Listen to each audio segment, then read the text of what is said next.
Assalamualaikum warahmatullahi wabarakatuh. Alhamdulillah tsumma alhamdulillah. Alhamdulillahi ala alaih wa nusallimu ala khatamil anbiya'i wa ala alihi awsiya'ih wa ashabihi khulafa'ih. Asyhadu an la ilaha illallah wahdahu la syarikalah wa asyhadu anna Muhammadan abduhu wa rasuluh. Allahumma shalli ala Muhammad wa ala ali Muhammad. Amma ba'du fa ya ibadallah usikum wa iyaya bitaqwallah. Qala Allah ta'ala fi kitabil karim. A'udzu billahi minasyaitonir rajim. Bismillahirrahmanirrahim.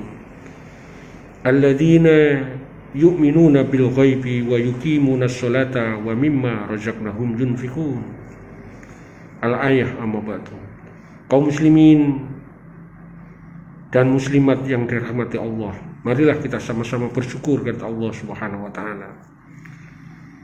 Karena dengan rahmatnya kita diberi kesempatan oleh Allah untuk bertemu kembali bulan Ramadan pada tahun 2021 Masehi.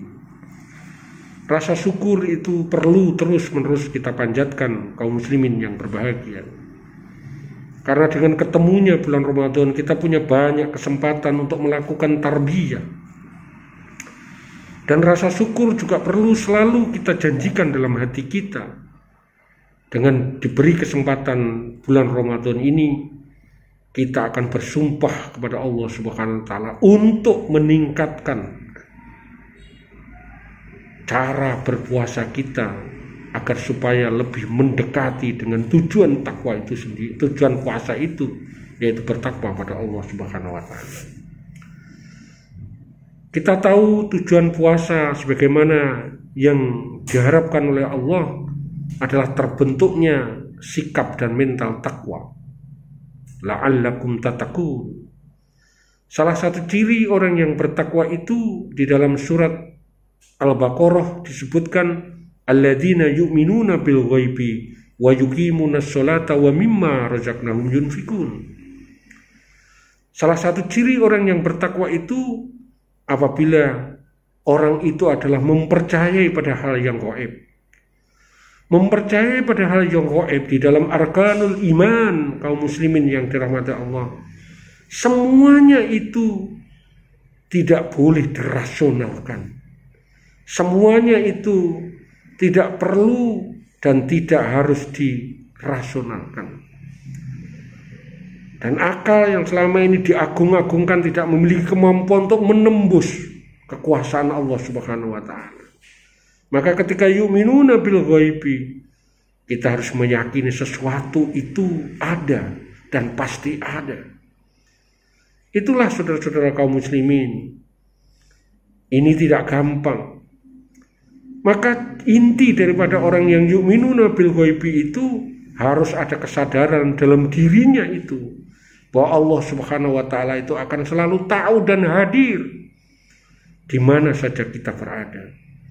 Surat Al-Hadid ayat 4 menginformasikan pada kita wa huwa ma'akum aina ma kuntum. Allah menyampaikan pada kita di mana saja kita berada, Allah akan menyertai kita. Innallaha sami'un basir. Allah Maha melihat dan Maha mendengar. Maka Allah memberitahu kepada orang-orang yang percaya, orang-orang yang yu'minuna bil ghaibi. Abu Lahab yang pada waktu itu selalu mengumpat-umpat kaum muslimin, Nabi Muhammad. Dia lupa bahwa apa yang dia lakukan itu sebenarnya Allah tahu. Alam ya'lam bi anna Allah yara, kata Allah. Tidak tahukah ia Abu Lahab, kata Allah, bahwa Allah Subhanahu wa taala itu melihat seluruh gerak-gerik.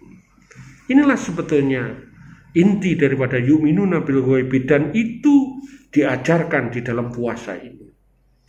Kita disuruh menahan untuk melakukan sesuatu walaupun sesuatu itu halal.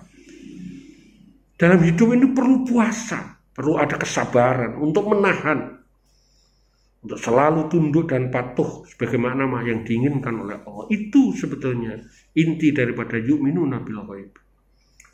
Kemudian yang kedua, ciri orang yang bertakwa itu adalah orang yang mau mendirikan sholat, yuqimunas sholat. Mengapa Allah menyampaikan dengan cara kata-kata mendirikan sholat, bukan melaksanakan sholat? Karena ada pekerjaan yang besar yang harus dilakukan oleh kaum muslimin setelah melakukan sholat. Yang sulit bukan pada saat melakukan sholat, tetapi yang sulit itu adalah menjalankan perintah, sumpah, janji yang kita sampaikan pada saat sholat, pasca sholat. Maka Allah memberi pesan pada kita ketika setelah selesai sholat, kita disuruh berzikir kepada Allah. Alladzina yadhkuruna Allaha qiyaman wa qu'udan wa 'ala junubihim, kata Allah.